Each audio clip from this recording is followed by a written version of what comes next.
Hello दोस्तों, फिर से वेलकम है, फिर से स्वागत है आप सभी लोगों का इस यूट्यूब चैनल पर जिसका नाम है सीजी कंप्यूटर्स, जहां पर लगातार जारी है सीजी हिस्ट्री की क्लासेस।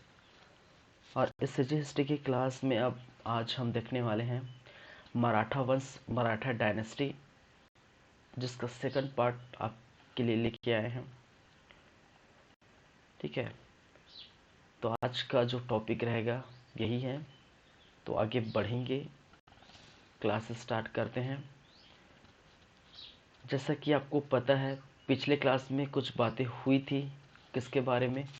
मराठा शासनकाल के बारे में, जहाँ पर हमने देखे थे 1740 से लेकर 1854 तक ये शासन व्यवस्था रही थी।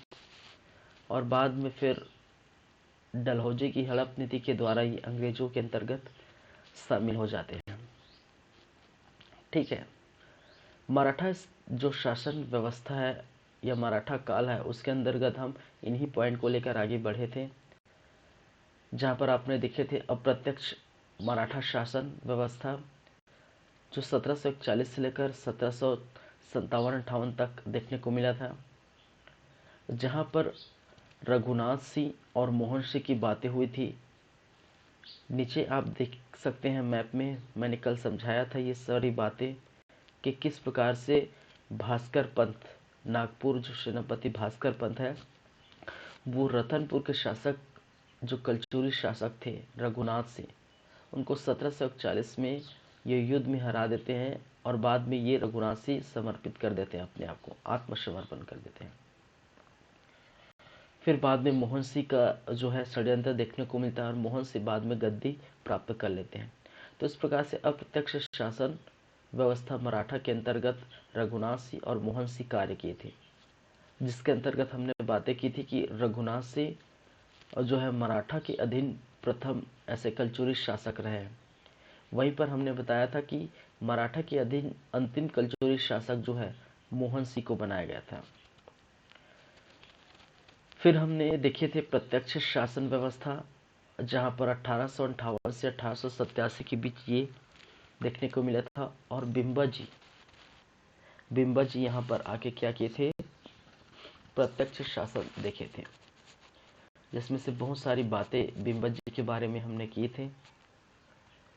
फिर बात आती है, थर्ड है सूबा प्रशासन या सूबा शासन, 1787 से 1818 तक।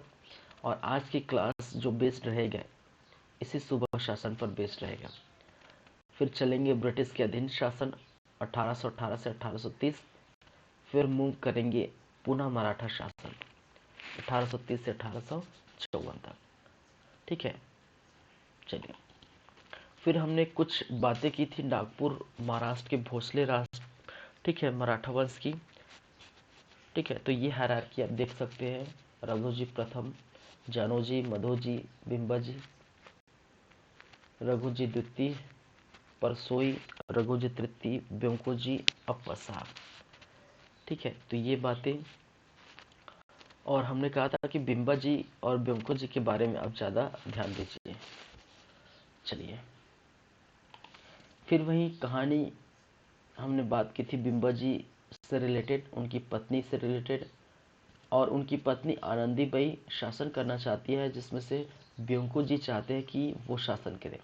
तो इसी के चलते मतभेद हुआ था, इसी के चलते संधि हुई थी, जिसके तहत ये माना गया था कि शासन व्यवस्था जो ब्योंको जी के नाम पर चलेगा। लेकिन शासन व्यवस्था चलाने के लिए एक प्रतिनिधि का चुनाव किया जाएगा। एक प्रतिनिधि जो है देखने को मिला था, जिसको कहा जाता है सूबेदार, और इसी को कहा जाता है सूबा शासन। तो सूबेदार के रूप में वो कार्य करेंगे और जितना भी डिटेल है, जितना भी विवरण है, वो नागपुर जाके पहुंचाएंगे। ठीक है, और बात माननी होगी आनंदीबाई की। तो इन शर्तों पर, इन संधियों पर ये सूबेदार नियुक्त किए गए थे। फिर उसके बाद हमने बात की थी सूबा शासन व्यवस्था में सूबेदार किस प्रकार से होते थे। और मैंने कहा था कि जो व्यक्ति ज़्यादातर राजस्व वसूली करने का दावा करेगा, ज़्यादातर राजस्व वसूली करेगा, ठीक है, वही जो है सूबेदार के लायक माना जाएगा, उसी को सूबेदार बनाया जाएगा। जो कि एक प्रकार की ठेकेदारी व्यवस्था थी। साथ ही साथ मैंने कहा था कि स्थायी इसका पद जो है न ही स्थायी होगा न ही वंशगत होता है। ठीक है, इसका मतलब क्या है, कभी भी जो है इन सूबेदारों को निकाला जा सकता है, अपने मन से निकल सकते हैं। ठीक है, और इनकी नीचे एक पद की व्यवस्था की गई थी जिसको कहा जाता है कमाविस्तार, जो कि सूबेदार की सहायता प्रदान करता है। सूबेदार की जो है वेतन की जानकारी भी कहीं पर प्राप्त नहीं है। ठीक है, इनके कोई प्रमाण नहीं मिलते देखने को, और इनका मुख्यालय बनाया गया था रतनपुर में। ठीक है, तो इस प्रकार से बातें पिछले क्लास में हम कर चुके हैं। आगे की कहानी हम बात करेंगे छत्तीसगढ़ के प्रमुख सूबेदारों की बातें।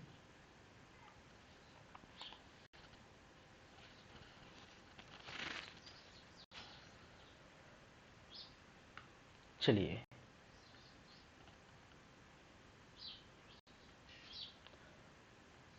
छत्तीसगढ़ के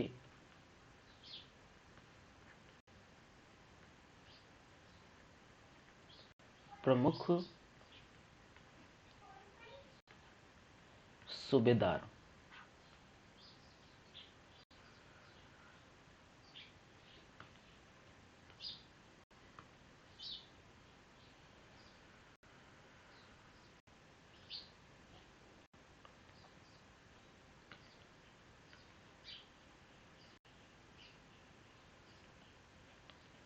जिसमें से आप सबसे फर्स्ट है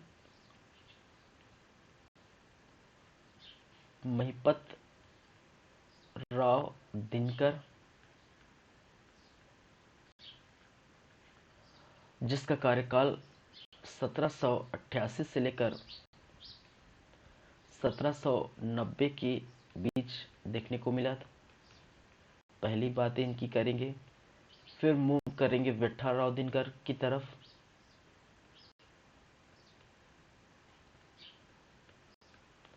विठ्ठल राव दिनकर, जहाँ पर 1790 से लेकर 1796 के बीच ये सूबेदार बनते हैं, द्वितीय सूबेदार।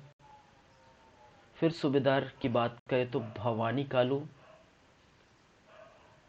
भवानी कालू, और जो भवानी कालू है वो 1796 से लेकर 97, 96-97, ठीक है, इनके बीच ये रहे हैं। फिर यदि आगे चले तो केशव गोविंद का नाम सामने आता है। केशव गोविंद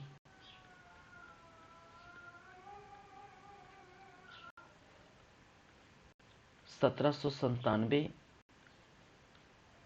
से 1808 ईस्वी। फिर बात आगे बढ़ाएंगे व्यंकोजी पिंडरा पर। व्यंकोजी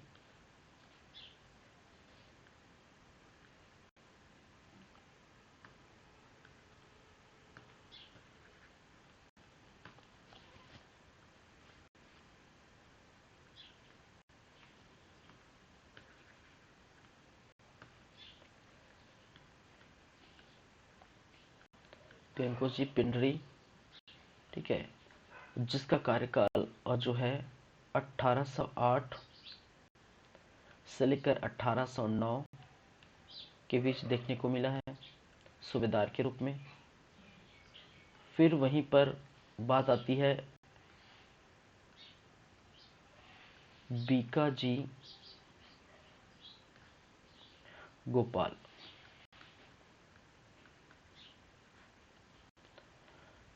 जो 1809 से लेकर 1817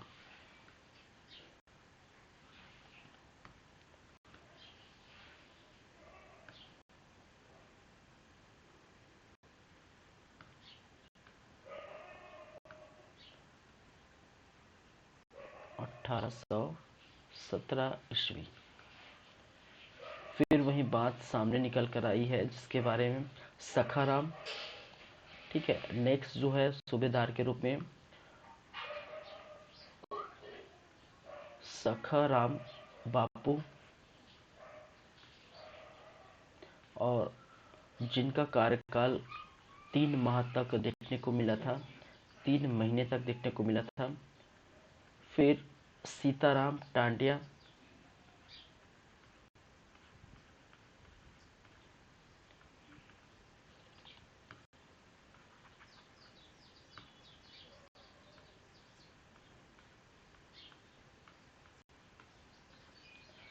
जो कि 8 महीने तक ये शासन किए हैं सूबेदार के रूप में।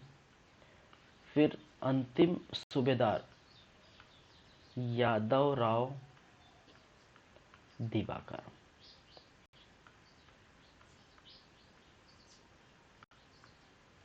और यादव राव दिवाकर 1817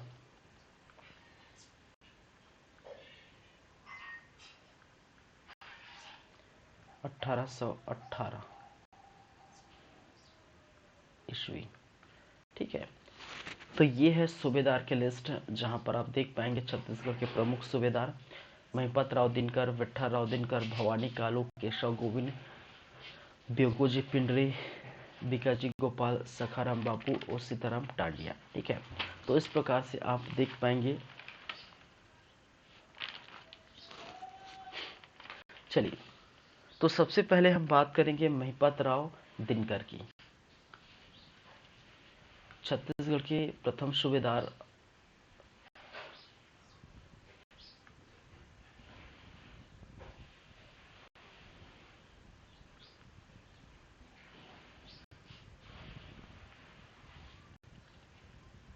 महिपत राव दिनकर,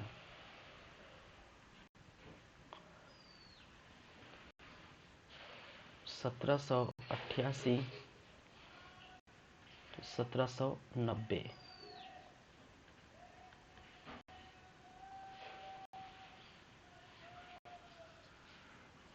ठीक है। चलिए, इसके बारे में कहा जाता है, देखिए महिपत राव दिनकर जो कि छत्तीसगढ़ के सबसे प्रथम सूबेदार के रूप में जाने जाते हैं। सूबा प्रशासन व्यवस्था के अंतर्गत सूबेदार की नियुक्ति की गई थी, मैंने बताया था, ठीक है। तो छत्तीसगढ़ के प्रथम सूबेदार के रूप में किसको माना जाता है? महिपत राव दिनकर को। तो लिख सकते हैं छत्तीसगढ़ के प्रथम सूबेदार, ठीक है। पहली बात है। दूसरी बात है, चलिए, छत्तीसगढ़ के तो प्रथम ही सूबेदार थे, ठीक है, लेकिन परंतु कहा जाता है कि सत्ता का जो है बोलबाला या सत्ता का हाथ, ठीक है, बोल सकते हैं, परंतु सत्ता जो है, सत्ता आनंदी बाई के पास थी, ठीक है। आनंदी बाई के पास थी, ठीक है। सत्ता जो है, छत्तीसगढ़ के प्रथम सूबेदार तो कहे जाते हैं महिपत राव दिनकर। और मैंने कहा था कि जो आनंदी बाई है, ठीक है, उस समय शासन व्यवस्था को लेकर, गद्दी को लेकर ये सूबेदार के साथ संघर्ष जारी था, ठीक है। और इनकी बागडोर, ठीक है, किनकी बागडोर? सूबेदार की बागडोर आनंदी बाई के पास थी। चलिए, ये बातें। दूसरी बातें, इस समय एक व्यक्ति जिसका नाम था जॉर्ज फॉरेस्टर, ठीक है, जॉर्ज फॉरेस्टर।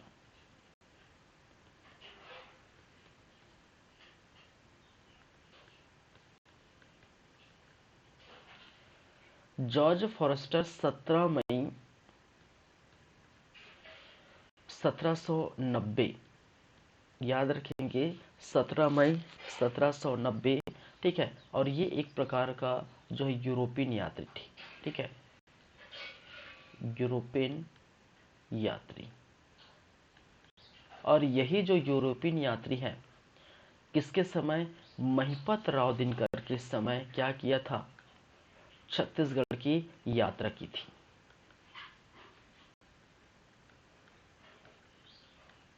महिपत राव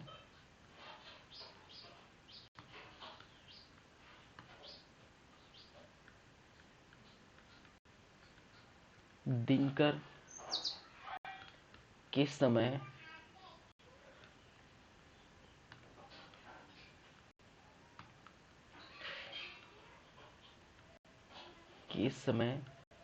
छत्तीसगढ़ की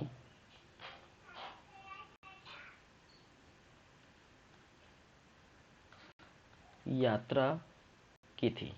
ठीक है, तो ये बहुत इंपॉर्टेंट है, याद रखिए, क्योंकि कई बार क्वेश्चन पूछे गए हैं। फॉरेस्टर, जॉर्ज फॉरेस्टर नाम का यूरोपियन यात्री किस जो है सूबेदार के समय ये छत्तीसगढ़ आए थे। ठीक है, तो किन के समय आए थे, ठीक है, महिपत राव दिनकर के समय। और उन्होंने यात्रा की थी, और यात्रा के वृत्तांत, ठीक है, यात्रा वृत्तांत में उन्होंने क्या कहा था, कुछ बातें हैं इनके अंतर्गत। यात्रा छत्तीसगढ़ के बारे में, खासकर रायपुर के बारे में, यात्रा वृत्तांत, या बोल सकते हैं यात्रा विवरण, या यात्रा विवरण इनके द्वारा बताई गई थी, और क्या क्या बातें हुई थी। तो इसके अंतर्गत आप देखिए कि छत्तीसगढ़ के जो रायपुर के क्षेत्र को, ठीक है, बहुत बड़ा शहर बताया था। रायपुर को बहुत बड़ा शहर, बहुत बड़ा शहर के रूप में बताया था, बहुत बड़ा शहर है। यहाँ के जो लोग हैं, ठीक है, यहाँ के लोग हैं, बहुत धनी लोग हैं। ठीक है, यहाँ पर रहने वाले जो है धनी लोग रहते थे, यहाँ पर जो संपन्न लोग रहते हैं। यहाँ का जो क्षेत्र है, कहा जाता है यहाँ का जो क्षेत्र है बहुत उपजाऊ था। ठीक है, क्षेत्र बहुत उपजाऊ था।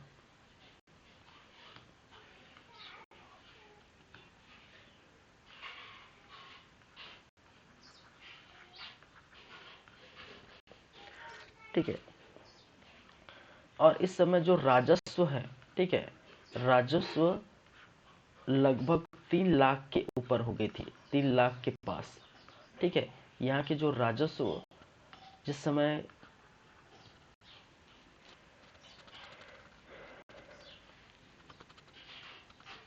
ठीक है, 3 लाख से पार हो चुकी थी। ठीक है, ये बातें की गई थी। ठीक है, रायपुर शहर जो है चारों तरफ से घिरा हुआ था, और बीच में कहा जाता है कि बीच में एक बहुत बड़ा जो है तालाब है, और वो बूढ़ा तालाब का जो जिक्र किया था। ठीक है, बूढ़ा तालाब, कहा जाता है कि जो रायपुर शहर है चारों तरफ से घिरा हुआ है, और बीच में एक तालाब है जिसका नाम है बूढ़ा तालाब। ठीक है, तो इनके बारे में चर्चा की थी। तो महिपत राव दिनकर के बारे में आपको याद क्या रखनी है, ठीक है, बस 2 ही चीज याद रखनी है आपके एग्जाम पॉइंट ऑफ व्यू के लिए, ये कि ये छत्तीसगढ़ के प्रथम सूबेदार थे, और दूसरे इस समय जॉर्ज फॉरेस्टर ने क्या किया था, जो है यात्रा की थी छत्तीसगढ़ के बारे में। ज़्यादा कुछ जानकारी नहीं है। ठीक है, इनके बारे में यही याद रखिए। चलिए, सबसे जो है मोस्ट इम्पोर्टेंट जो है वो सूबेदार है विठल राव दिनकर, क्योंकि इस समय बहुत सारी चीज़ें देखने को मिली थी। परगना पद्धति का इनको जो है क्या कहा जाता है, जन्मदाता कहा जाता है। साथ ही साथ ये परगनों में क्या किया था, छत्तीसगढ़ को 27 वर्गों में क्या किया था, डिवाइड किया था। चलिए, जिसकी बातें हम करेंगे। तो प्रथम जो है महिपत राव दिनकर, और सेकंड जो है विठल राव दिनकर।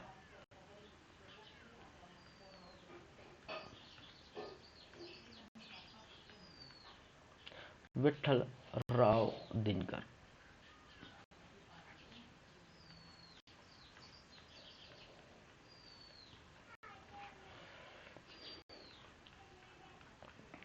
सत्रह सौ नब्बे से लेकर 1700 96 ईस्वी तक ये शासन की गद्दी पर ये बैठे रहे।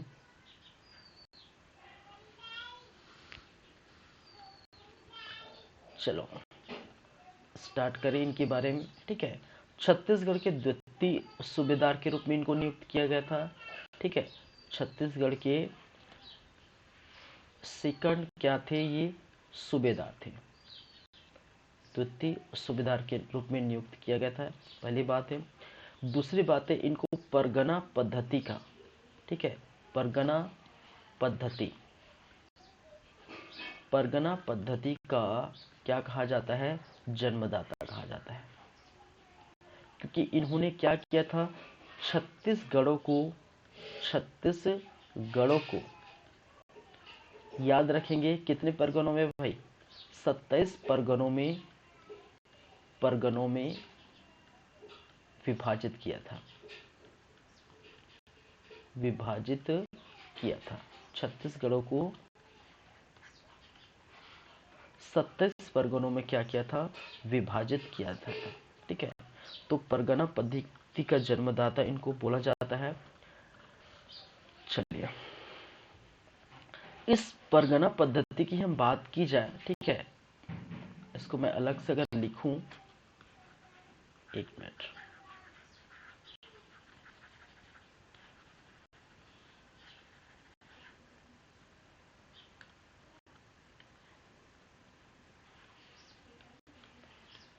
परगना पद्धति क्या क्या बातें हैं। देखिए, परगना पद्धति जो कि 1790 से लेकर 1818 तक ये देखने को मिला था। और इस परगना पद्धति में मैंने क्या कहा था, पहली बात ये कि छत्तीसगढ़ों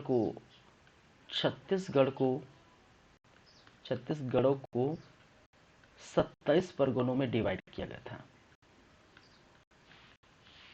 परगनों में विभाजित।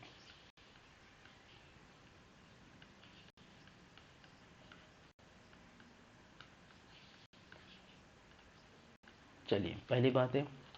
दूसरी बातें जो है, जिस समय हम बात किए थे कलचुरी कालीन प्रशासन के समय, तो कलचुरी कालीन प्रशासन में मैंने एक व्यवस्था बताई थी, एक हायरार्की बताया था। ठीक है, जिसके अंतर्गत हम देखे थे, ठीक है, ऊपर आपके सबसे प्रथम आपके जो राष्ट्र होते थे, ठीक है, फिर वो जो है विषय बने, फिर वो जो है क्या बने, फिर तहसील बने, फिर उसके बाद जो क्या है मंडल में डिवाइड किया था, फिर जो है आपके जो है किसमें, गढ़ में, गढ़ के बाद गांव में। इस प्रकार से हायरार्की हम देखें। ठीक है, जहां पर गांव और जो है उनका गांव का जो बोल सकते हैं प्रमुख था, ठीक है, वो गौंटिया कहलाता था। ठीक है, दीवान कहलाते थे कई प्रमुख, ठीक है, मंडल वगैरह दाऊ कहलाते थे। तो इस प्रकार से जो है व्यवस्था की गई थी। लेकिन जब आती है मराठा कालीन प्रशासन में, तो दाऊ है, गौंट, ठीक है, दीवान है, दाऊ है, इनकी जो है पोस्ट को कन्वर्ट किया गया था और दीवान और दाऊ के जगह, ठीक है, कमाविसदार, फणवरिस जो है बढ़कर आदि जैसे पद, नए पद का सृजन किया गया था। ठीक है, लेकिन याद रखिए गौटिया का पद जो कि ग्राम का प्रमुख कहलाता था, गौटिया का प्रमुख यथावत पहले जैसी ही बनी रहती है। ठीक है, क्योंकि परगना पद्धति में हम बात करेंगे कि परगना को चलाने के लिए एक पद का नियुक्त किया जाएगा, जिसको कहा जाता है कमाविसदार। और कमाविसदार जो है वो सूबेदार का सबसे खासा होता है, सूबेदार के नीचे होती है। सूबेदार को उनके कार्यों पर सहायता प्रदान करने के लिए कमाविसदार जैसे पदों की नियुक्ति की गई थी, नए पदों का सृजन किया गया था। ठीक है, तो छत्तीसगढ़ को 27 परगनों में डिवाइड कर दिए और हर परगनों में, ठीक है, 27 अलग अलग परगनों के लिए 27 अलग अलग कमाविसदार की नियुक्ति की गई थी, जो सूबेदार के रूप में, सूबेदार के लिए क्या करते थे, उत्तरदायी रहते हैं। कहने का मतलब सूबेदार की हेल्प करते हैं, उनकी सहायता करते हैं उनके कार्यों में। चलिए तो मैंने क्या कहा था कि जैसा कलचुरी कालीन प्रशासन में दीवान और दाऊद थे, ठीक है, तो दीवान एवं दाऊद, ठीक है, के स्थान पर कमावजदार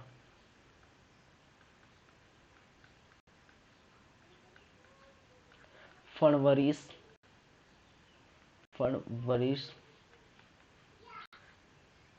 बड़कर पोतदार खजांची आदि पदों का सृजन किया था। आदि नए पद देखने को मिला था, ठीक है, आदि नए पदों का सृजन किया गया था या नए पद लिए गए थे, ठीक है। चलिए ये बातें, और परगने की हम जब बात कर रहे हैं तो कमा वंशदार जो है, कमा वंशदार, इसको हम कहते हैं परगने का प्रमुख। परगने का क्या कहा जाता है? प्रमुख, ठीक है। चलिए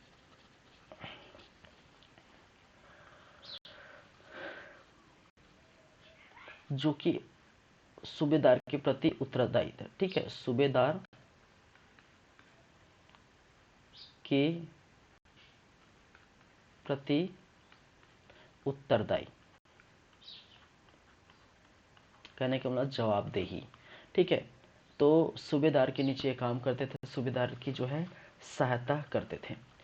फिर कहा जाता है कि इसी समय जो राजस्व की बातें हैं, ठीक है, राजस्व जो है दो भागों में डिवाइड हो गया था, ठीक है। दो प्रकार के राजस्व देखने को मिलता है, एक जो है भूमि कर और दूसरा भूमि के अतिरिक्त कर, ठीक है। तो पहला जो है वो है भूमि कर, ठीक है। तो भूमि से जो आमदनी आएगी, ठीक है, उससे आपको कर चुकाना पड़ेगा, टैक्स चुकाना पड़ेगा, उसकी को हम कहते हैं भूमि कर, ठीक है। और दूसरा है अतिरिक्त कर। अतिरिक्त कर कहने का मतलब है जो भी भूमि के अलावा जो भी है, पानी है, नहर है, नल है, जो भी है, ठीक है, जो भी व्यवस्था उस ग्राम में की जाएगी तो उनके लिए जो कर आप पे करेंगे भूमि के अलावा, ठीक है, तो उसको हम कहते हैं अतिरिक्त कर में। तो परगना पद्धति जो है 1790 से 1818 के बीच देखने को मिला था, जहां पर छत्तीसगढ़ों को 27 परगनों में विभाजित किया गया था। इस परगनों का प्रमुख कहलाता था कमावसदार, जो सूबेदार के प्रति उत्तरदायी है। दीवान दाऊ जैसे इस पोस्ट को, ठीक है, इस पोस्ट को क्या किया गया था, हटा दिया था, और इनके स्थान पर कमावसदार, फणवैस, बड़कर, पोतदार, खजांची आदि जैसे पदों का क्या किया था, सृजन किया गया था। आदि नए पदों की जो है बातें की गई थी, ठीक है। और जहां पर एक और चीजें हमने बात की कि इसके अंतर्गत राजस्व में करों में जो है दो प्रकार के कर देखने को मिलता है, एक भूमि कर और दूसरा अतिरिक्त कर, ठीक है। तो भूमि के अलावा जो कर है वो अतिरिक्त कर है। चलिए मैं यही लिख देता हूँ एक बात, एक चीज और, इस समय क्योंकि एक ही पेज में मैं इसको फिनिश कर दूं, इस समय देखने को मिला था क्या, एक एक दूसरा व्यक्ति, एक यूरोपियन यात्री जिसको हम कहते थे, ठीक है। चलिए कैप्टन ब्लंट,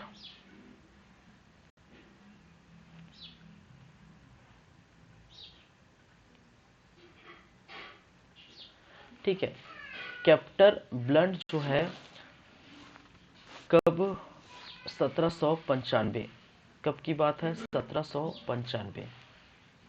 और 1795 में कैप्टन ब्लंट ने क्या की थी, छत्तीसगढ़ की यात्रा की थी, छत्तीसगढ़ की यात्रा। तो किसके समय की थी भाई, विठा राव के समय, किसके समय यात्रा की थी? विठ्ठलराव दिनकर के समय। ये जो कैप्टन ब्लड है, ठीक है, विठ्ठलराव दिनकर, तो विठ्ठलराव दिनकर के समय कैप्टन ब्लड ने छत्तीसगढ़ की यात्रा की थी और उन्होंने रतनपुर के सूबेदार के बारे में क्या किया था? व्याख्या किया था, बताया था। ठीक है, उन्होंने सूबेदार की बातें में बताया था कि जो सूबेदार है, रतनपुर में जो सूबेदार का मुख्यालय है, वहां पर सूबेदार के लिए कहा जाता है 100 झोपड़ियां बनाई गई थी। ठीक है, सूबेदार अच्छे रहते थे, वहाँ जो है वहाँ उनका निवास था। ठीक है, और इनके लिए 100 झोपड़ियों का निर्माण किया गया था। यही बात किसने की थी? कैप्टन ब्लड ने।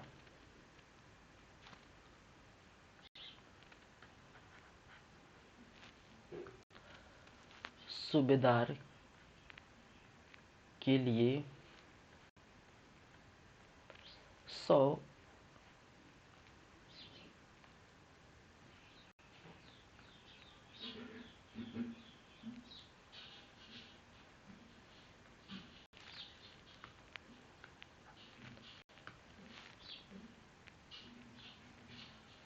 झोपड़ियों का निर्माण किया गया था। ऐसी अपने यात्रा वृत्तांत के दौरान यात्रा के समय इन्होंने बताया था। ठीक है, तो विठ्ठलराव दिनकर के बारे में यही बातें हैं और सबसे मोस्ट इम्पॉर्टेंट यही है कि परगना पद्धति के जन्मदाता कहे जाते हैं। और खासकर क्वेश्चन विठ्ठलराव दिनकर के बारे में अगर क्वेश्चन पूछा जाता है तो क्वेश्चन यहीं से निकल के आते हैं। क्वेश्चन एक तो परगना पद्धति के जन्मदाता के रूप में जाने जाते हैं, दूसरा इनके समय कैप्टन ब्लंट आए थे। ठीक है, तो ये सबसे प्रमुख है जहां पर दोनों से बहुत सारे, ठीक है, एग्जाम में आपको क्वेश्चन पूछे गए हैं। और यहाँ पर भी यही बात है, प्रथम सूबेदार और फॉरेस्टर के बारे में क्वेश्चन पूछे गए हैं, तो दोनों जो है बहुत खास है। चलिए, तो ये है विठ्ठलराव दिनकर। 2 मिनट वेट करिए।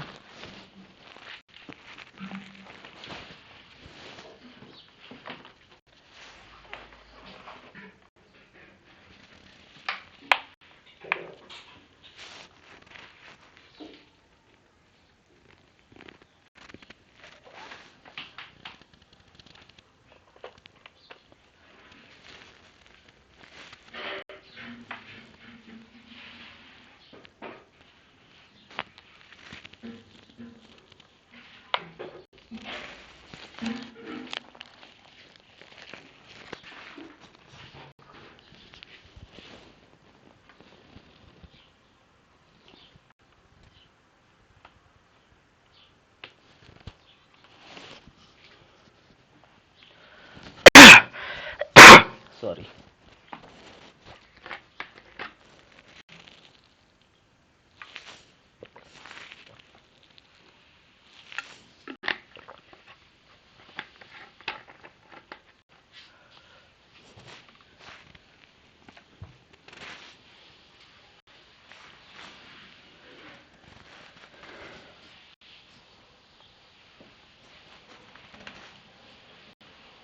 चलिए, नेक्स्ट जो बातें हैं वो हम करेंगे किसके बारे में? ठीक है, नेक्स्ट जो बातें करेंगे वो करेंगे केशव गोविंद। ठीक है,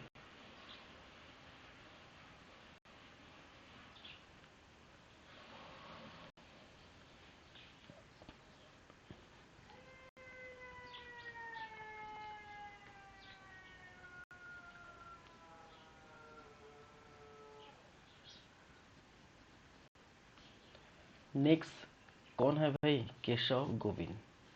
ठीक है, तो आप देख पाएंगे यहाँ पर हम एक तो महिपात राव दिनकर, विठ्ठलराव दिनकर, ठीक है, केशव गोविंद, ठीक है, विकास जी गोपाल, सखाराम यादव दिनकर, ठीक है, इस सब के बारे में बात करेंगे।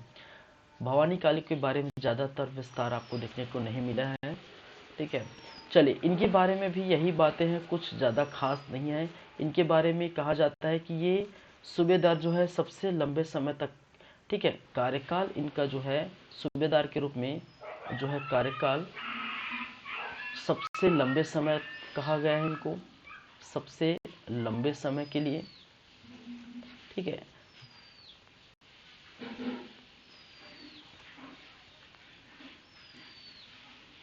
ठीक है, तो जितने भी सूबेदार थे उनमें से जो है केशव गोविंद सबसे लंबे समय तक सूबेदार बनाए रहे। यहाँ पर भी जो है यूरोपियन यात्री जो है आए थे, उनका नाम था कोल ब्रुक्स। क्या नाम है? कोल ब्रुक्स।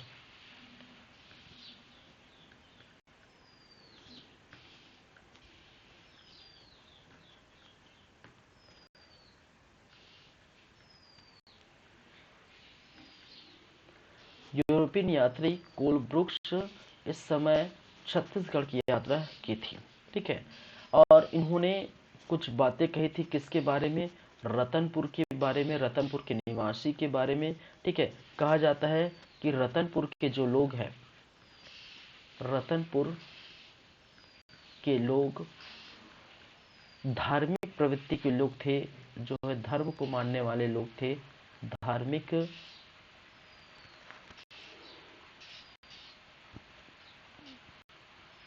प्रकृति के लोग थे, ये बात इन्होंने कही। ठीक है, चलिए यहाँ पर जो है गेहूं, धान, ज्वार, बाजरा, ठीक है, इस प्रकार से क्या की जाती है? अनाज देखने को मिलती है, गन्ना आदि का उत्पादन देखने को मिला था। आदि का जो है अत्यधिक उत्पादन।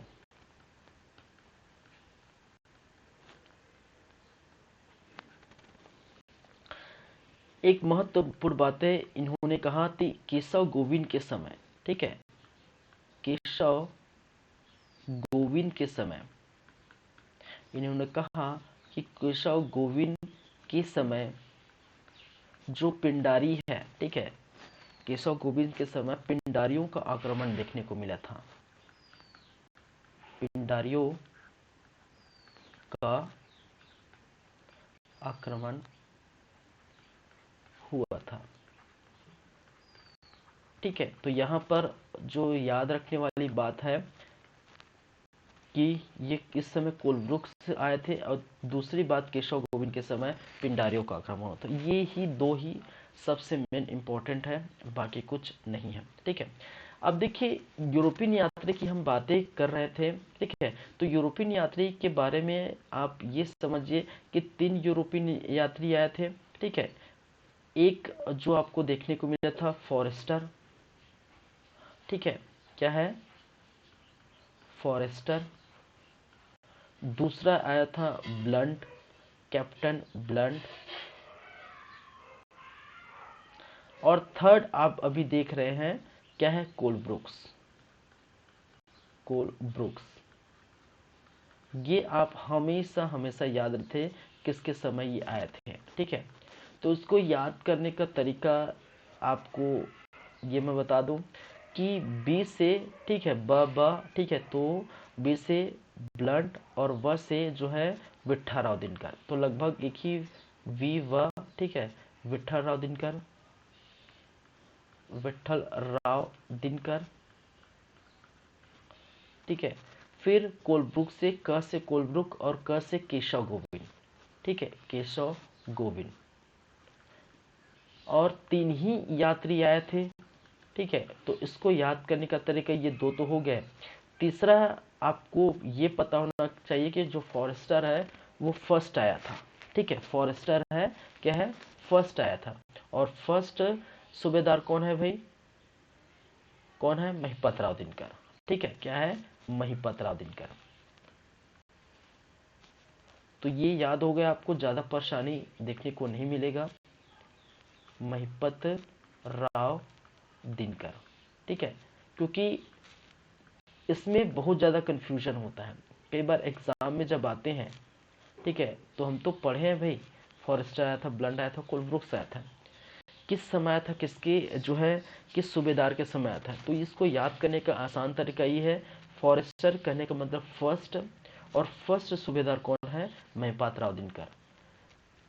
व और व से याद करिए। ठीक है, ब्लड से विठ्ठल। ठीक है, व लगभग एक ही है। ठीक है, तो ब्लड से विठ्ठलराव दिनकर। तो ब्लड जो है विठ्ठलराव दिनकर के समय आया था। कोलब्रुक्स, क से कोलब्रुक्स और क से केशव गोविंद। ठीक है, तो याद करने का ये थोड़ा टेक्निक जो है इस प्रकार से करेंगे तो लाइफ में, जिंदगी में कभी भी आप उनको, आपको नींद में भी बोला जाएगा कि फॉरेस्टर कब आया था तो फॉरेस्टर बता देंगे, अगर याद रहे। ठीक है, क्या याद रखना पड़ेगा आपको? ठीक है, याद रखना पड़ेगा कि पहले सूबेदार कौन है, वो तो भी आपको याद ही रखना पड़ेगा, क्योंकि कई बार ऐसे भी क्वेश्चन पूछा जाता है, छत्तीसगढ़ के प्रथम सूबेदार कौन है। ठीक है, ऐसे भी क्वेश्चन पूछा जाए, तो ये सभी लिस्ट आपको याद करनी पड़ेगी, क्योंकि यहाँ क्रम भी पूछे जाते हैं। ठीक है, निम्नलिखित में से, ठीक है, थर्ड या फोर्थ या फिर जो है अंतिम। ठीक है, तो इस प्रकार से क्वेश्चन पूछे जाते हैं, तो इसको ध्यान रखिएगा। तो फॉरेस्टर, ब्लड, कोलब्रुक्स। ठीक है, याद करने का ये तरीका है। सबका का अपना अपना जो तरीका हो सकता है, आप लोग का अलग हो सकता है। ठीक है, मेरा ऐसे ही याद हो गया था। ठीक है, क्योंकि ऐसे अगर थोड़ा बहुत टेक्निक यूज़ करेंगे तो आसान हो जाता है। चलिए, तो फॉरेस्टर महिपात राव दिनकर, ब्लड विठ्ठलराव दिनकर, कोलब्रुक्स केशव गोविंद। क्योंकि यहाँ से इम्पोर्टेंट यही है, जो यूरोपियन यात्री है और परगना पद्धति की जो है जन्मदाता। ठीक है, और कुछ कुछ अलग पॉइंट, और ज़्यादातर यहाँ पर कुछ खास देखने को नहीं मिलेगा। मैं आपको बता दूं कि जो मराठा कालीन जो है शासन व्यवस्था है, ठीक है, प्रशासन व्यवस्था है, उसमें अंतर्गत आपको ज़्यादा देखने को मिलेगा, जहाँ पर आपको केंद्रीय प्रशासन, स्थानीय प्रशासन देखने को मिली। मराठा कालीन प्रशासन में आर्थिक व्यवस्था कैसी थी, सामाजिक स्थिति कैसी थी। ठीक है, वहाँ के कुछ कुछ ऐसे जो है लोगों को नामित किया गया था। ठीक है, कुछ कुछ करों की बात की थी, जैसे मैंने कहा कवावजदार का पद सृजन किया गया था। ठीक है, बढ़कर, पोतदार, खजांची, ऐसे पदों का जो है सृजन किया गया था, और ऐसे पदों के बारे में भी कई बार क्वेश्चन पूछे जाते हैं। ठीक है, और बहुत सारे कर वगैरह की बातें हम चर्चा करेंगे जब समय आएगा तो। ठीक है, तो खास कर जो है मराठा कालीन बोल सकते हैं या फिर कल्चुरी का जो प्रशासन बोल सकते हैं, यहाँ पर जो है जो प्रशासनिक व्यवस्था है, ठीक है, उसमें ज़्यादातर क्वेश्चन पूछे जाते हैं, देखे जाते हैं। चलिए, तो ये थर्ड नंबर में केशव गोविंद। नेक्स्ट हम बात करेंगे फोर्थ नंबर में बीकाजी गोपाल।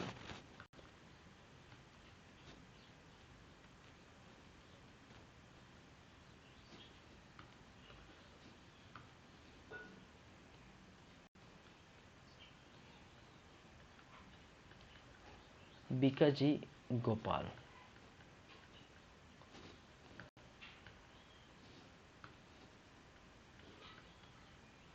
चलिए, जिसका कार्यकाल 1809 से लेकर 1817 ईस्वी तक ये देखने को मिलता है, सूबेदार के रूप में ये रहते हैं।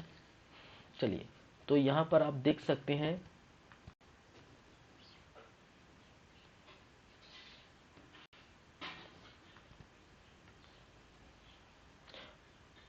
दो, तीन, बीकाजी गोपाल, चार। ठीक है, तो जो मैं टिक मार रहा हूँ वही मेन इंपॉर्टेंट है, और दूसरे भवानी कालू व्यंको जी, ठीक है, इनके बारे में ज़्यादा कुछ जानकारी देखने को नहीं मिला है। ठीक है, सखाराम टांडिया के बारे में कुछ जानकारी। ठीक है, फिर उसको आपको याद करनी पड़ेगी। ठीक है, यादाराव दिनकर, तो एक, दो, तीन, चार, पाँच, छः। ठीक है, खासकर ये छः ही इंपॉर्टेंट है। ठीक है, और बाकी जो है उतना इंपॉर्टेंट नहीं है, वहाँ से क्वेश्चन पूछे नहीं जाते, और बाकी के बारे में ज़्यादा विस्तृत जानकारी किसी भी जो है छत्तीसगढ़ के इतिहासकार या किसी भी इतिहासकार के बारे जो है द्वारा नहीं दी गई थी। चलिए, तो नेक्स्ट कौन है फोर्थ नंबर? बीकाजी गोपाल। चलिए, देखिए, मैंने कहा था पिछली बातों में कि केशव गोविंद के समय, ठीक है, एक बात है कि केशव गोविंद के समय पिंडारियों का जो है आक्रमण देखने को मिला था। किसका आक्रमण देखने को मिला था? पिंडारियों का। तो पिंडारियों का आक्रमण उस समय स्टार्ट हुआ था। लेकिन जब बात करें, ठीक है, बात करें किसके बारे में, बीकाजी गोपाल, तो कहा जाता है कि पिंडारियों की गतिविधियों, ठीक है, पिंडारियों का जो आक्रमण है वो चरम सीमा पर थी। ठीक है, तो पिंडारियों का आक्रमण बढ़ गया था, यहाँ पर याद रखिए।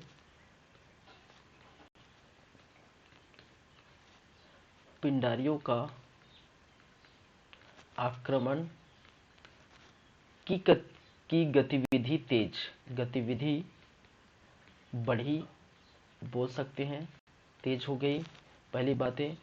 दूसरी बात ये देखिए,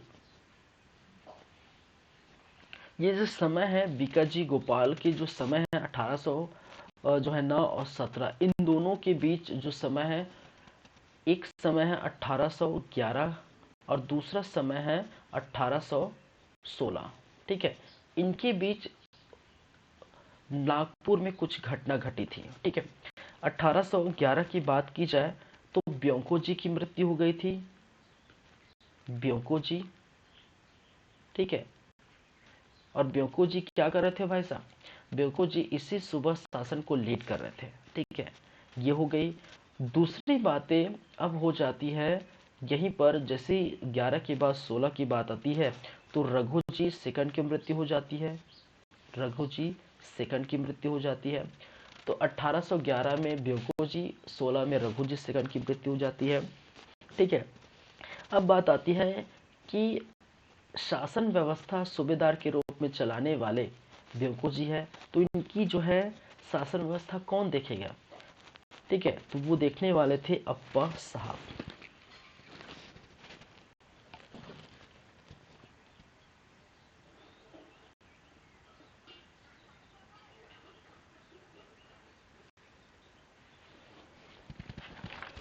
चलिए देखते हैं, हम पीछे पलट के देखें। ठीक है, हम पीछे पलट के देखें तो ये आप देख पाएंगे। ठीक है, मैंने लिखा भी हुआ है, आप देख पाएंगे। मैंने कहा जब विकास जी गोपाल थे तो उस समय 9 से लेकर 1817 तक की कार्यकाल रहे। उसी समय मैंने कहा था कि रघु जी सेकंड की मृत्यु हो जाती है 1816 में, और वहीं का ब्योंको जी की मृत्यु हो जाती है कहाँ पर, 1811 में। ठीक है, अब बात आती है कि देखिए परसोई जी बने। ठीक है, देखिए ब्योंको जी के बाद जो है अप्पा साहब चाहते हैं कि वो शासन की गद्दी पर बैठे। कहने का मतलब है जो सूबेदार, जो शासन चला रहा था ब्योंको जी, ठीक है, उनका उत्तराधिकारी अप्पा जी बना, अप्पा जी बना। क्योंकि परसोई जी जो है, ठीक है, यहाँ पर अगर परसोई जी की बात की जाए तो परसोई जी जो है, परसोई जी का संरक्षक अप्पा साहब को बनाया गया था। और कहा जाता है कि परसोई जी उस समय नाबालिग थे और उनको जहर देकर मारा गया था, ऐसी जो है खबर देखने को मिलती है। ठीक है, फिर बाद में जो है रघुजी तृतीय जब आते हैं, आपको पता है रघुजी तृतीय भी नाबालिग थे, और जो है अंग्रेजों ने कहा था कि जब तक रघुजी तृतीय जो है बालिग न हो जाते हैं तो उनको जो है मराठा प्रशासन या मराठा शासन नहीं देंगे, कुछ समय तक देंगे, बाद में ये देते हैं। ठीक है, चलिए अभी हम कहाँ थे कि दोनों को मृत्यु हो गई। अब देखिए, अब जो है इसका बागडोर जो है अप्पा साहब के पास हो गया। अप्पा साहब अपने जो है हाथ में ये बागडोर ले लिए। लेकिन बात आती है अप्पा साहब के बारे में, ये कहा जाता है कि अप्पा साहब जो है बहुत ही ज़्यादा लोभी व्यक्ति था, बहुत ही ज़्यादा क्रूर व्यक्ति था। ठीक है, तो बहुत ही ज़्यादा लोभी व्यक्ति होने के कारण देखिए अब क्या होता है, मैंने कहा था कि सूबेदार की नियुक्ति किस प्रकार से की जाती है भैया, सूबेदार की नियुक्ति वही व्यक्ति को करेगा। ठीक है, सूबेदार उसी व्यक्ति को बनाया जाएगा जो क्या कर सकता है, जो अत्यधिक मात्रा में कर वसूली करेगा, अत्यधिक मात्रा में राजस्व लाएगा। ठीक है, जो नागपुर पहुंचाएगा राजस्व। अब नागपुर पर बैठा कौन है, नागपुर पर कौन आ गया, ब्योंको जी की जगह अप्पा साहब आ गया। और मैंने कहा था कि जो अप्पा साहब है, ठीक है, बहुत ही जो है लोभी व्यक्ति थी। ठीक है, तो बहुत लोभी व्यक्ति होने के कारण जितना जो है राजस्व आते थे, कहाँ से, ठीक है, छत्तीसगढ़ से सूबेदार द्वारा जितना राजस्व लाया जाता था, अप्पा साहब को लगता था कम है। इसलिए अप्पा साहब जो है सूबेदार से अत्यधिक राजस्व लाने की बात करते हैं, मुझे अत्यधिक राजस्व चाहिए, अत्यधिक जो है धन चाहिए छत्तीसगढ़ से। लेकिन जो सूबेदार थे वो उतना राजस्व या उतना धन नहीं ला पाते थे। ठीक है, तो इसी कारण से अप्पा साहब के समय जब अप्पा साहब यहाँ के सूबेदार के रूप में जो है इनको बागडोर संभाले, सूबेदार की नियुक्ति की बागडोर इनको संभाली गई, तब कहा जाता है कि जो सूबेदार है वो भी क्या है, लगातार जो है नए सूबेदार बनाए जाते हैं। ठीक है, पुराने सूबेदार को हटाए जाते हैं, क्योंकि जो सूबेदार थे वो उतना धन जो अप्पा साहब मांग रहे थे, उतना राजस्व अप्पा साहब मांग रहे थे, उतना राजस्व सूबेदार नहीं दे पा रहे थे। तो लगातार नए सूबेदार की नियुक्ति और लगातार जो पुराने सूबेदार की जो है पदच्युत जो है देखने को मिला था। ठीक है, और ऐसे करते करते फिर 2-3 सूबेदार हुए, उसके बाद जो सूबा शासन जो है अंग्रेजों के अंतर्गत चलने लगा। ठीक है, तो अप्पा साहब के बारे में यही कहा जाता है।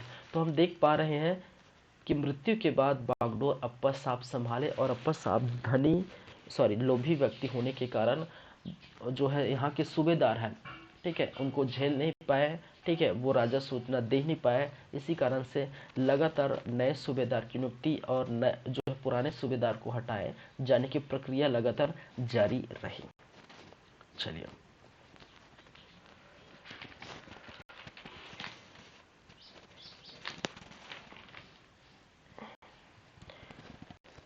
चलिए, इनके बारे में कुछ खास नहीं है, बस इसी के समय मुझे बताना था कि ये जो है इसी के समय इनकी मृत्यु हो गई थी। ठीक है,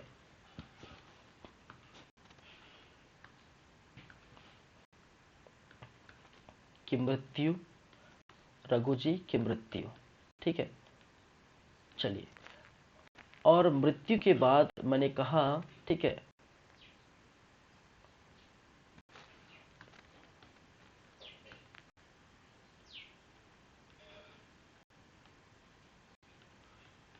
अप्पा साहेब, ठीक है, शासक बने किसके जगह भाई, ब्योंको जी की जगह। तो अप्पा साहब शासक बने, तो मैंने क्या कहा था कि जो भी बागडोर संभालने रहेंगे ब्योंको जी, ठीक है, तो ये क्या करते थे, ये सूबेदार की नियुक्ति करते थे। सूबेदार की नियुक्ति इनके द्वारा की गई जाती थी। ठीक है, सूबेदार। ठीक है, तो क्योंकि मैंने कहा था अप्पा साहब लोभी व्यक्ति थे, लोभी आदमी थे, लोभी व्यक्ति थे, और ज्यादा राजस्व के चलते लोभी व्यक्ति थे, एवं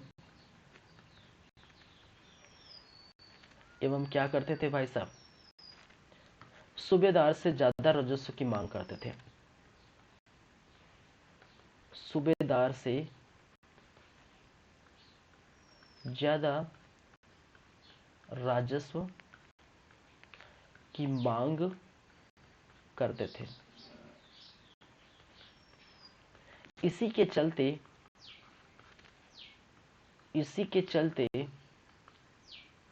ठीक है, सूबेदार सूबेदारों की, ठीक है, लगातार नियुक्ति होती रही। ठीक है, सूबेदार की जो है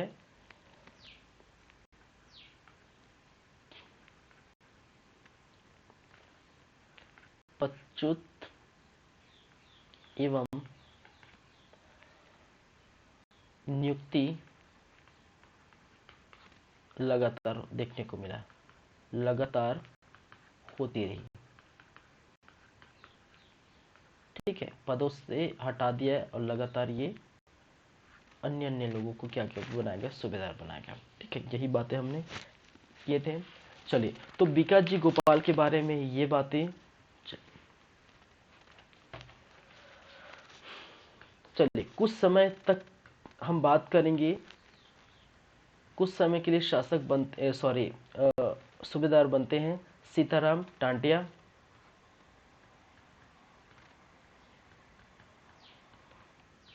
और इनके बारे में कहा जाता है, इनके बारे में ये कहा जाता है कि इनको जो है वहाँ के निवासी, रतनपुर के निवासी द्वारा गोली मार की हत्या कर दी गई है। ठीक है, रतनपुर के निवासी द्वारा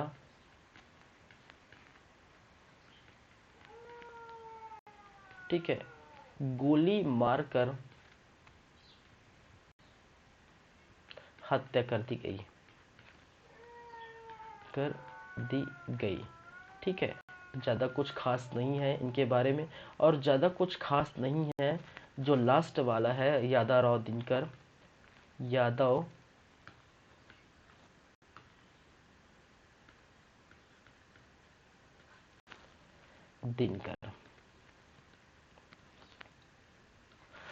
और दिनकर 1817-18 के पास रहते हैं। ठीक है, चलिए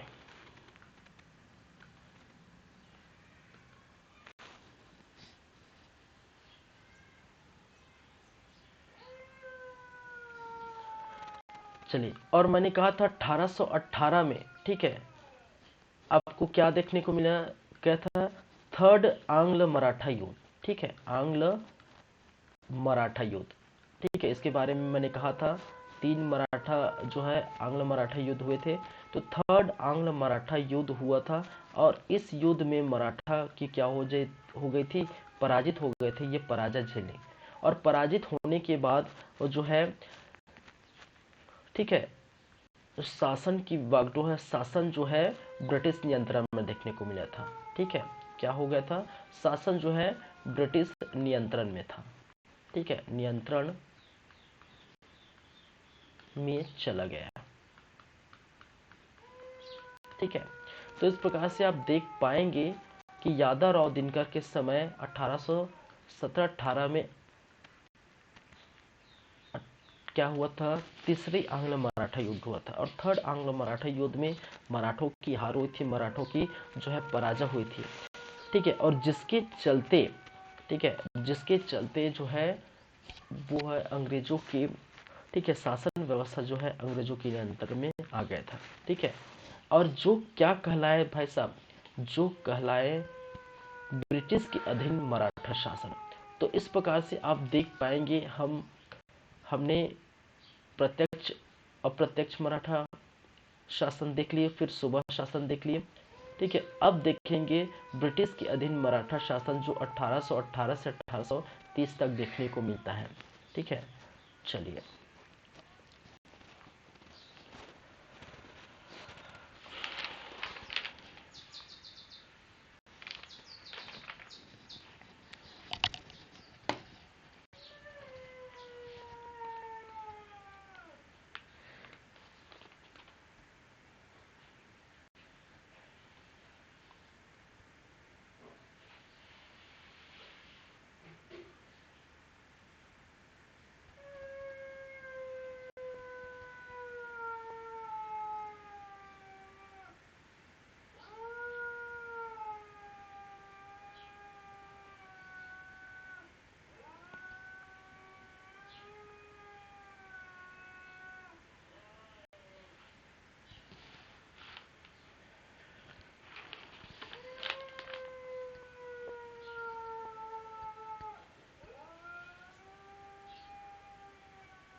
चलिए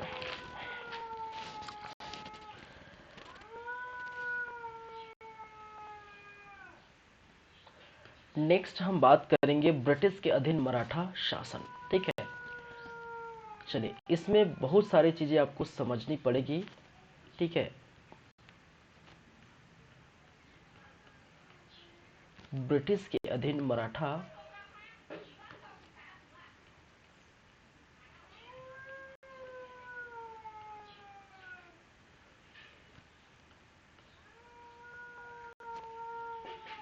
ब्रिटिश के अधीन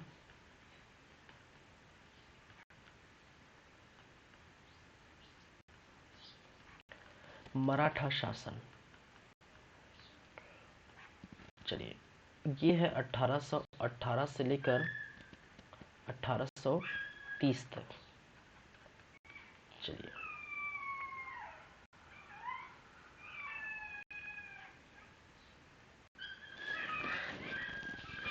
चलिए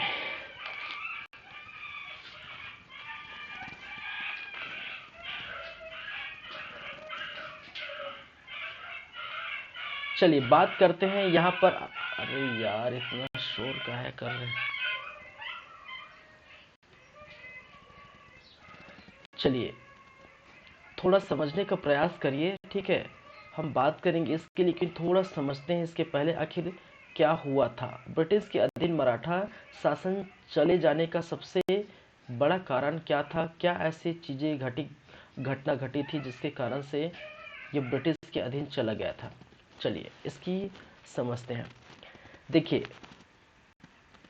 जब तक रघु जी सेकंड और ब्योंको जी जो है शासन कर रहे थे, शासन की बागडोर संभाले थे, ठीक है, उस समय सब अच्छा चल रहा था।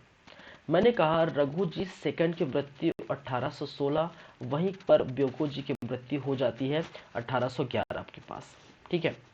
रघु जी सेकंड की मृत्यु के बाद उनका पुत्र परसो जी को बनाया जाता था क्या, ठीक है, उत्तराधिकारी सौंप दिया गया था, ठीक है। रघु जी सेकंड के बाद परसो जी को क्या किया गया था? उत्तराधिकारी सौंप दिया था।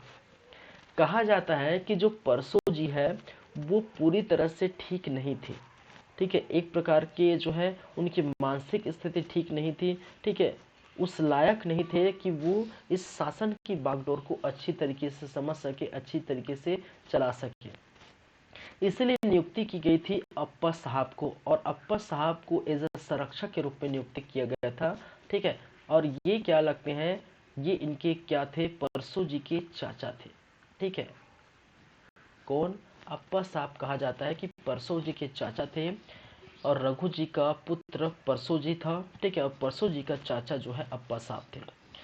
तो इनके चाचा को जो है परसो जी की संरक्षक के रूप में नियुक्त किया गया था। और मैंने जस्ट अभी बताया अप्पा साहब बहुत ही लोभी व्यक्ति था, ठीक है। जब परसो जी को शासन बनाया गया, शासक बनाया गया रघु जी सेकंड के बाद, ठीक है, तो अप्पा साहब बहुत नाखुश हुए और वो संधि कर लेते हैं किनके पास? वो संधि कर लेते हैं अंग्रेजों के साथ। अंग्रेजों के साथ संधि किया जाता है, ठीक है। और परसो जी को रास्ते से हटाने की जो है, ठीक है, ये तैयार हो जाते हैं। और कहा जाता है कि परसो जी का आकस्मिक निधन हो जाता है, क्योंकि ऐसा मानते हैं कि अप्पा साहब ने इनको मरवाया होगा। बाद में जब ये संधि कर लेते हैं, संधि के बाद कुछ कुछ बातें होती है जिसकी चर्चा हम करेंगे, ठीक है। जहाँ यूरोपियन यात्रियों को बाहर, यूरोपियन यात्री को या आने नहीं देना था, ठीक है। मराठा के जो भी, सॉरी, अंग्रेजों के जो भी सैनिक थे उनका पे मराठा शासक द्वारा किया जाएगा, वगैरह वगैरह की बातें संधि हुई थी। जिसके बाद अप्पा साहब को यहाँ का उत्तराधिकारी नियुक्त किया गया था, उत्तराधिकारी बनाया गया था। और यही यही बातें किया था कि सूबेदार के समय ही उत्तराधिकारी के रूप में जो है अप्पा साहब बनाए गए थे। बाद में अप्पा साहब को भी उनका जो संधि, ठीक है, अप्पा साहब और अंग्रेज दोनों के बीच हुई संधि में अप्पा साहब खुश नहीं रहते, ठीक है। अप्पा साहब खुद खुश नहीं रहते। बाद में अप्पा साहब ने ही क्या किया था? अंग्रेजों के खिलाफ वो क्या किए? विद्रोह कर दिए, और इनका दमन बाद में किया गया, इनको बंदी बना के रखा गया। फिर अंग्रेज क्या किए? अंग्रेज ने क्या किया कि रघुजीत रित्ती को, अप्पा साहब को हटाकर रघुजीत रित्ती को क्या बनाया गया? उत्तराधिकारी बनाया गया। लेकिन रघुजीत रित्ती नाबालिग थे, और नाबालिग होने के कारण कहा गया कि जब तक ये बालिग नहीं हो जाते तब तक ब्रिटिश शासन जो है, ठीक है, यही जो है इनका कार्यकाल ब्रिटिश शासन के अंतर्गत चलेगा। जब रघुजीत रित्ती बालिग हो जाएंगे तो इनको जो शासक के रूप में राज्याभिषेक किया जाएगा, इनको नियुक्ति दी जाएगी, ठीक है। तो इस प्रकार से जो है चीजें घटना घटित हुई थी, ठीक है, जिसके तहत, ठीक है, अंग्रेज अपने हाथों में ये मराठा की बागडोर अपने हाथों में ले लेते हैं। चलिए तो इसी को लिख लेते हैं, इसी को हम लिखेंगे क्या क्या बातें हुई थी। ब्रिटिश के अधीन मराठा जो है प्रशासन, इसकी हम बात करेंगे पृष्ठभूमि की। पृष्ठभूमि का कहने का मतलब है, पृष्ठभूमि कहने का मतलब है कि किस प्रकार से, ऐसी क्या आन पड़ी, जिसकी वजह से जो है मराठा जो है अंग्रेजों के अधीन हो गए। तो पहली बातें मैं जो बोला हूँ वही है 1811 और 1816, ये याद रखिए 1811 और 1816, जहाँ पर रघु जी आप देख पाएंगे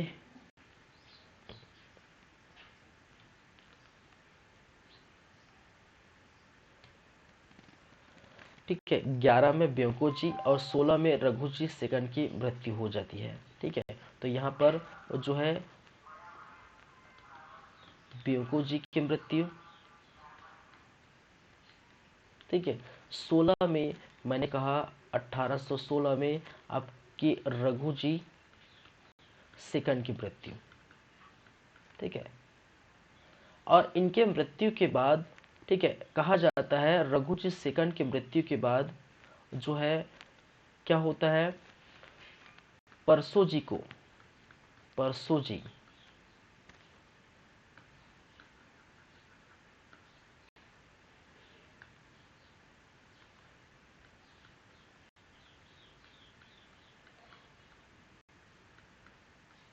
परसो जी को उत्तराधिकारी दिया गया, ठीक है, उत्तराधिकारी दिया गया, ठीक है। और इस परसो जी के चाचा थे, ठीक है, और चाचा का नाम है अप्पा साहब, अप्पा साहब, ठीक है, जो कि एक प्रकार के मैंने कहा लोभी व्यक्ति था, ठीक है, लोभी व्यक्ति था, ठीक है, अप्पा साहब लोभी व्यक्ति था।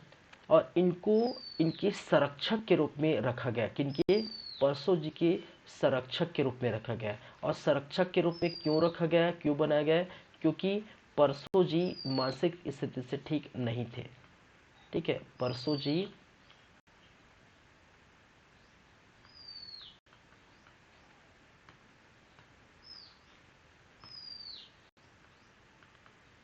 मानसिक रूप से बीमार थे, मानसिक रूप से क्या थे, बीमार थे, जिसके चलते उसके चाचा अप्पा साहब को क्या बनाया गया था, परसो जी का उत्तराधिकारी बनाया गया था, सॉरी परसो जी का संरक्षक बनाया गया था। बाद में ये बात आती है कि परसो जी की क्या होती है, आकस्मिक निधन, आकस्मिक निधन, क्यों, क्योंकि कहा जाता है, ऐसी जो है अंदेशा है, ऐसी आशंका है कि अप्पा साहब ने ही क्या किया था, इनको मरवाया था, ठीक है, अप्पा साहब के द्वारा ही इनको क्या किया गया था, मरवाया गया था, ऐसी बात निकल के आती है, ठीक है। चलिए ये बातें हुई। और अप्पा साहब क्या कर लेते हैं, अप्पा साहब क्या कर लेते हैं, जाके इनकी संधि कर लेते हैं, ठीक है, किससे संधि कर लेते हैं, अंग्रेजों से संधि, अंग्रेजों से संधि, ठीक है। चलिए अंग्रेजों से संधि आपको देखने को मिलेगा, अप्पा साहब, अप्पा साहब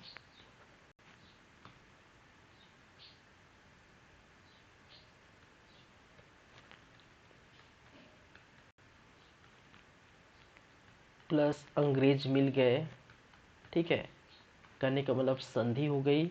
और संधि के तहत ये कहा गया, ठीक है, इन दोनों के बीच संधि हुई, और संधि के तहत ये कहा गया कि जो है बाहरी व्यक्ति, बाहरी व्यक्ति कहने का मतलब है खासकर यूरोपियन यात्री, यूरोपियन यात्री, बाहरी व्यक्ति या जिसको यूरोपियन यात्री अंग्रेजों की अनुमति के बिना यहाँ पर नहीं आएंगे, ठीक है, अंग्रेजों के अनुमति के बिना नहीं आने चाहिए, नहीं आने चाहिए, ठीक है। संधि पर ये बात हुई। दूसरी बात हुई कि सैनिक, अंग्रेजों के सैनिक की जो है अंग्रेजों के सैनिकों का खर्च जो है मराठा शासक, ठीक है, को देना पड़ेगा, अंग्रेजों के सैनिकों का खर्च मराठा भुगतान करेगा। ठीक है, पहली बातें, दूसरी बातें, ठीक है, तीसरी बातें, ठीक है, अंग्रेजों को कहा जाता है, अंग्रेजों को प्रतिवर्ष,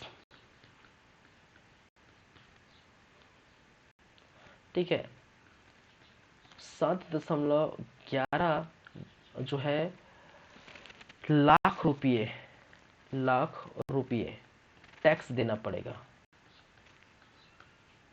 ठीक है, देना पड़ेगा।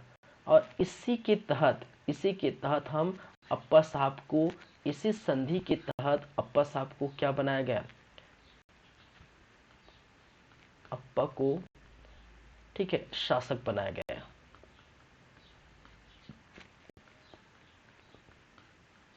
ठीक है, इसी संधि के अंतर्गत अप्पा साहब को क्या बनाया गया, शासक बनाया गया। ठीक है, अप्पा साहब और अंग्रेज की भी संधि हुई थी, जिसमें बाहरी व्यक्ति जैसे कि जो है यूरोपियन यात्री है, ठीक है, वो अंग्रेजों की अनुमति के बगैर यहाँ पर नहीं आ सकते। ठीक है, अंग्रेजों की जो सैनिक जो भी होगी, ठीक है, सैनिकों की जो है खर्च, पूरा खर्च मराठा उठाएगा। तीसरी बात है, अंग्रेजों को प्रति वर्ष 7.11 लाख रुपए टैक्स के रूप में जो है देना पड़ेगा। ठीक है, मराठा को। और इसी संधि के तहत अप्पा साहब को शासक बनाया जाता है। ठीक है, अप्पा साहब का राज्याभिषेक हो जाता है। ठीक है, शासक बन गए और इनका राज्याभिषेक हो जाता है कब, 21 अप्रैल 1817। ठीक है,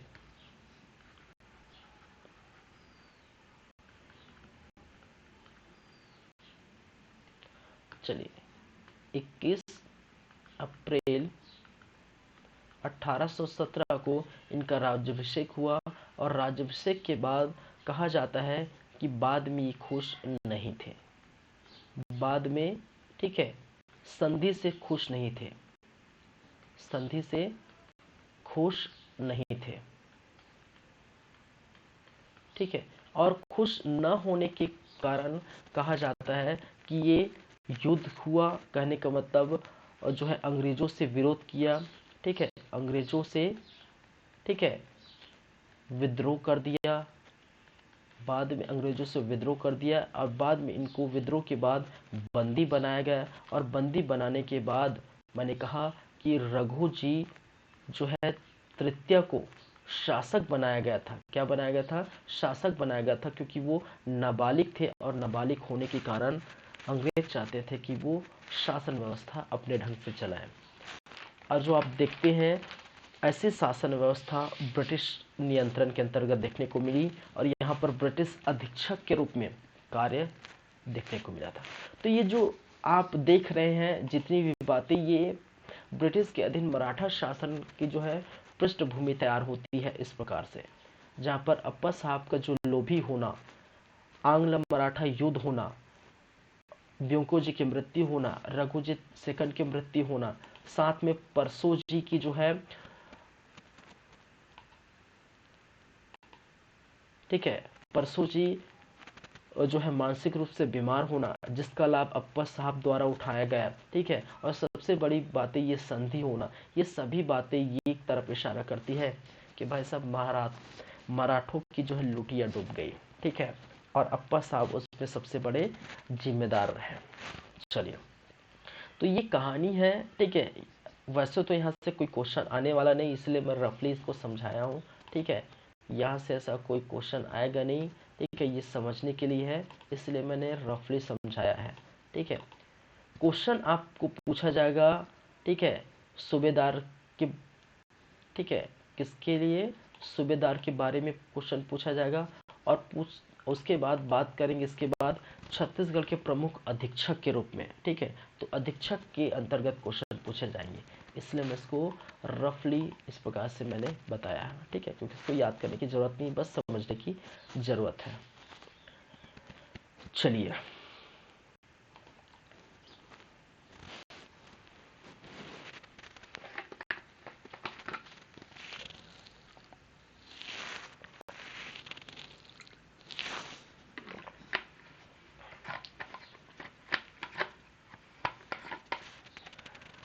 चलिए बात करेंगे ब्रिटिश के अधीन मराठा शासन।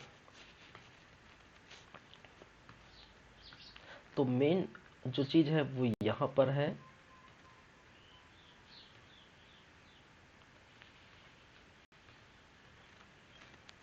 ब्रिटिश के अधीन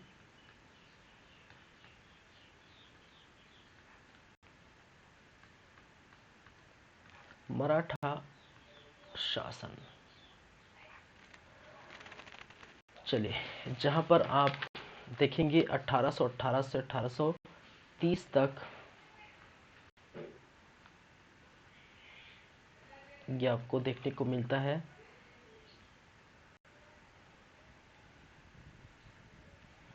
ठीक है, इसके अंतर्गत ब्रिटिश जब आए, कहने का मतलब ब्रिटिश ने शासन किया। ठीक है, तो शासन करने के लिए, ठीक है, क्या किए, शासन व्यवस्था जो है अधीक्षक के रूप में किए। क्या किए, अधीक्षक के रूप में। ठीक है, यहाँ पर जो है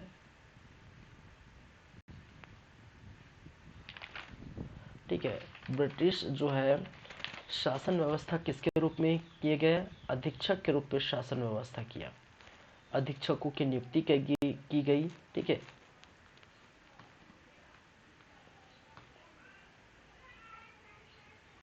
चलो जिसमें से आप देख पाएंगे, ठीक है, कैप्टन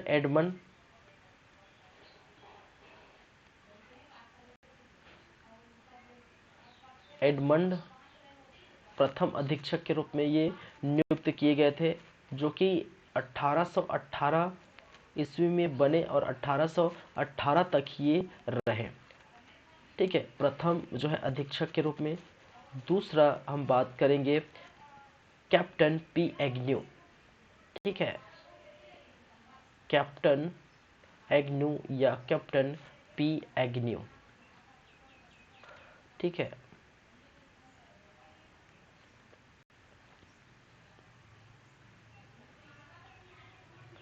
जो कि 1818 से लेकर 1825। ठीक है, और इनका कार्यकाल बहुत महत्वपूर्ण है। ठीक है, क्योंकि बहुत सारे क्षेत्रों में एग्न्यू का हाथ रहा है। चलिए थर्ड हम बात करेंगे कैप्टन हंटर के बारे में। कैप्टन हंटर,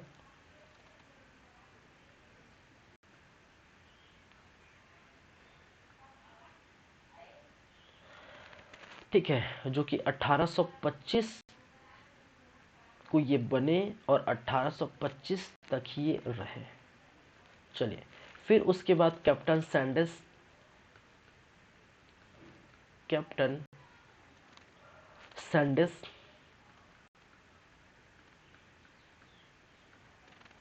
जो कि 1825 से लेकर 1828 तक ये शासनकाल में रहे। फिर फोर्थ नंबर में आप देखेंगे कैप्टन विल्किंसन। कैप्टन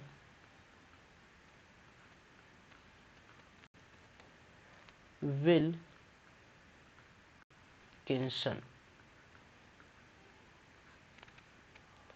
1828। फिर 6 नंबर और लास्ट नंबर जिसको हम बोलेंगे कैप्टन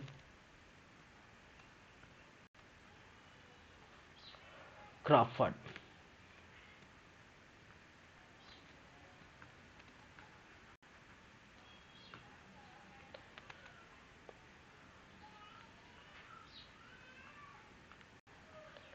ठीक है, जो 1800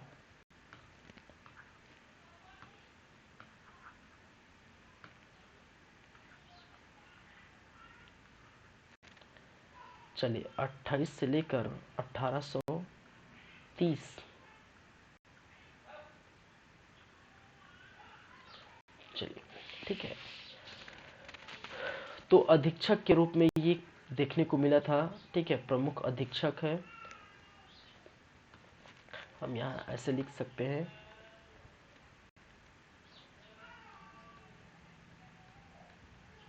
छत्तीसगढ़ के प्रमुख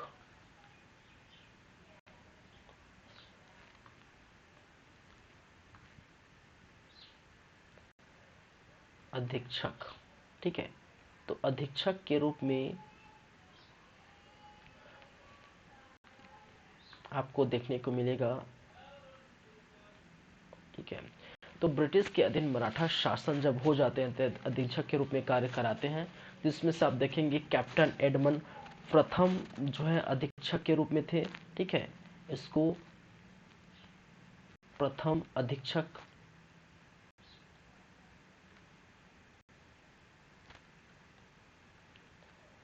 ठीक है, और अंतिम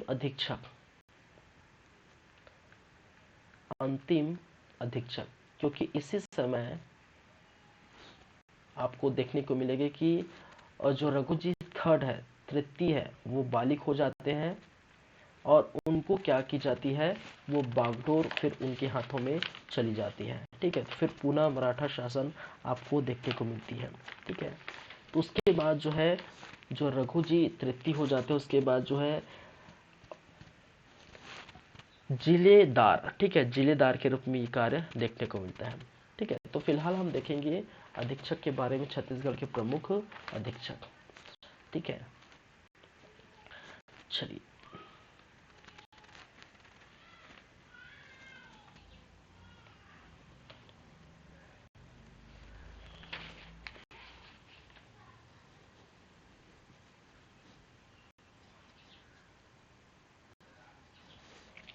चलिए सबसे प्रथम हम बात करेंगे, सबसे प्रथम अधीक्षक जिसको हम कहते हैं कैप्टन एडमंड।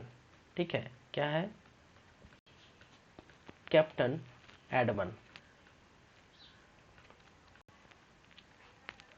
जो कि 1818 में ही ये देखने को मिला था और यहीं तक इनका कार्यकाल रहा है, कुछ समय तक के लिए, कुछ महीने के लिए देखने को मिला था। ठीक है, तो उसके बारे में बस कुछ बातें हैं, ज़्यादा कुछ नहीं है। बातें ये है कि ये छत्तीसगढ़ के प्रथम अधीक्षक कहलाए, ये आपको पता है, छत्तीसगढ़ के प्रथम अधीक्षक के रूप में कार्य कर रहा है।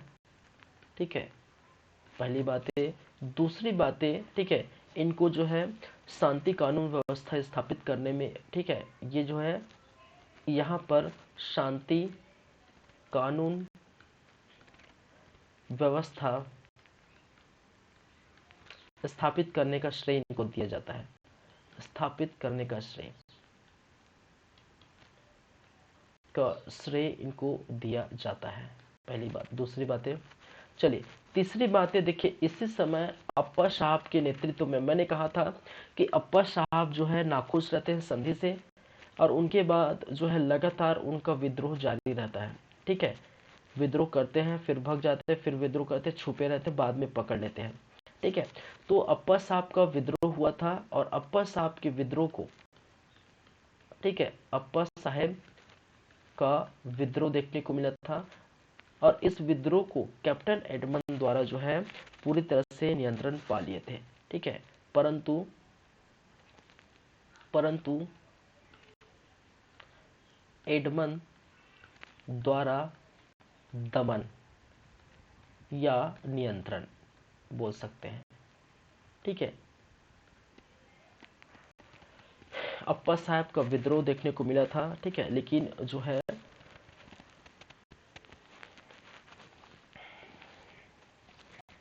और इसके साथ जो देने वाले थे, कहा जाता है डोंगरगढ़ के जमींदार। ठीक है, डोंगरगढ़ के जमींदार। ठीक है, तो डोंगरगढ़ के जमींदार और अप्पा साहब और नेतृत्वकर्ता। ठीक है, नेतृत्व किसने किया था, नेतृत्वकर्ता अप्पा साहब ने नेतृत्व करता थे और डोंगरगढ़ के जमींदार के साथ अप्पा साहब मिलकर विद्रोह कर दिए थे।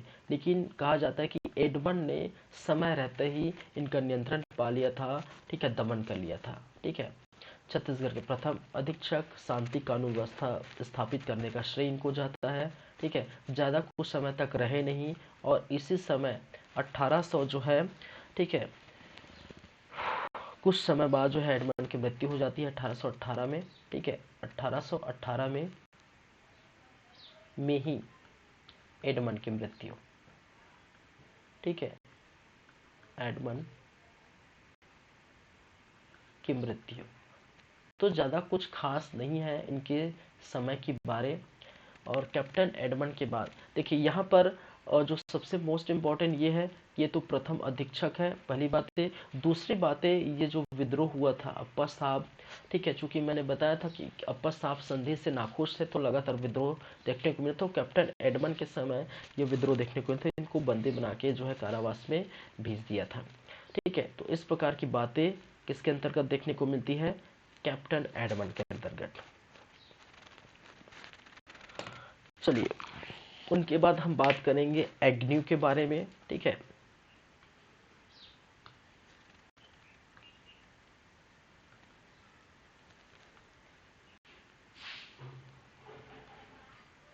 Captain Agnew. ठीक है, 1818 से लेकर 1825 तक ये आपको देखने को मिलता है कैप्टन एग्न्यू। चलिए, कैप्टन एग्न्यू के बारे में आप देख पाएंगे कि क्या क्या बातें हैं। देखिए, इसके अंतर्गत हम बहुत सारी चर्चा करेंगे क्योंकि ये लंबे समय तक बने रहे। ठीक है, जैसे कि इनके अंतर्गत जो है इन्होंने राजधानी परिवर्तन किया था, परिवर्तन और राजधानी परिवर्तन की बातें हम करेंगे। रतनपुर से जो है रायपुर राजधानी परिवर्तन किया गया था। दूसरी बातें, प्रशासनिक कार्य इन्होंने की थी। ठीक है, प्रशासनिक कार्य इनके अंतर्गत देखने को मिला था। चलिए, व्यापार क्षेत्र में कुछ सुधार देखने को मिला था, व्यापार क्षेत्र में सुधार, ये बातें होंगी। फिर कुछ और बातें, भूमि संबंधी सुधार इनके द्वारा की गई थी, भूमि संबंधी सुधार। ठीक है, सैन्य व्यवस्था में सुधार किया गया था। ठीक है, सैन्य व्यवस्था में सुधार देखने को मिला था। ठीक है, तो यही सारी बातें किसके अंतर्गत हम देखने को मिलेगा, कैप्टन एग्न्यू। तो बहुत लंबे समय तक आपको कुछ लंबे समय तक देखने को मिला था, तो यहाँ पर यही सारी बातें करेंगे। तो सबसे प्रथम जो राजधानी परिवर्तन, ठीक है, हम बात करेंगे। लेकिन हमारे क्लास का समय जो है आज यहीं तक रहने वाला है, टाइम हो चला है क्लास का। तो आज की बातें, आज की क्लासेस यहीं तक रहेगी। और आज की क्लास में हमने अगर नज़र डालें, ठीक है, तो इस प्रकार से हमने क्लास देखे हैं जहाँ पर आज जो मराठा डायनेस्टी का पार्ट सेकंड आप देख रहे हैं, जहाँ पर मराठा कालीन प्रशासन में सूबा शासन, प्रत्यक्ष अप्रत्यक्ष शासन हो चला है, ब्रिटिश के अधीन शासन अभी चल रहा है। ठीक है, नागपुर के जो भोसले वंश की हायरार्की हमने बात की थी, कुछ बातें सूबेदार के रूप में हमने किए थे, सूबेदार के बारे में बात की थी। ठीक है, छत्तीसगढ़ के प्रमुख सूबेदार, ठीक है, जिसके अंतर्गत ये सभी चीज़ें हमने देखी थी। प्रथम महिपत राव दिनकर, विठा राव दिनकर के बारे में, केशव गोविंद के बारे में, बीकाजी गोपाल के बारे में, सीताराम टांडे, यादाराव दिनकर। फिर ब्रिटिश के अधीन मराठा शासन किस प्रकार से चला जाता है, किस प्रकार से अप्पा साहब का षड्यंत्र देखने को मिलता है। ब्योको जी और रघु जी द्वितीय की मृत्यु के बाद परसों जी के संरक्षण के रूप में अप्पा साहब रहते हैं, लेकिन लोभी होने के कारण ये कहा जाता है कि परसों जी की मृत्यु, ठीक है, एक प्रकार की जो है इनकी षड्यंत्र है। और अंग्रेजों की जो है संधि हो जाती है इनके साथ, लेकिन फिर भी से जो है खुश नहीं रहते। ठीक है, जिसके बाद कहा जाता है कि ये विद्रोह कर देते हैं। और विद्रोह का एक देखने को मिला था कैप्टन एडमंड के समय, जहां पर अप्पा साहब ने डोंगरगढ़ के जमींदारों से मिलकर विद्रोह किया था। बाद में इनका दमन हो गया, नियंत्रण पा लिए गए। और इस प्रकार से 1818 में एडमंड की मृत्यु हो जाती है। कैप्टन एग्न्यू आ जाते हैं और राजधानी परिवर्तन, प्रशासनिक कार्य, व्यापार क्षेत्र में सुधार, भूमि क्षेत्र में सुधार और सैन्य व्यवस्था जारी, ठीक है, इस प्रकार से कार्य इनके द्वारा की जाती है। तो कैप्टन एग्न्यू की बातें होगी कल, ठीक है, और कल की क्लास में हम बात करेंगे कैप्टन एग्न्यू के बारे में और आगे जितने भी अधीक्षक के बारे में। उसके बाद जो है पुनः मराठा शासन देखेंगे। उसके बाद मराठाओं की जो है व्यवस्था देखेंगे। ठीक है, चलिए। तो इस प्रकार से आप बात हमने किए। तो आज की क्लास हम यहीं पर रखते हैं, आज का सेशन यहीं पर रखते हैं। नेक्स्ट क्लास में आगे एग्नो से आगे है। तब तक गुड बाय, अच्छे से रहिए, स्वस्थ रहिए, पढ़ते रहिए। ठीक है, मिलते हैं नेक्स्ट क्लास में। Thank you class.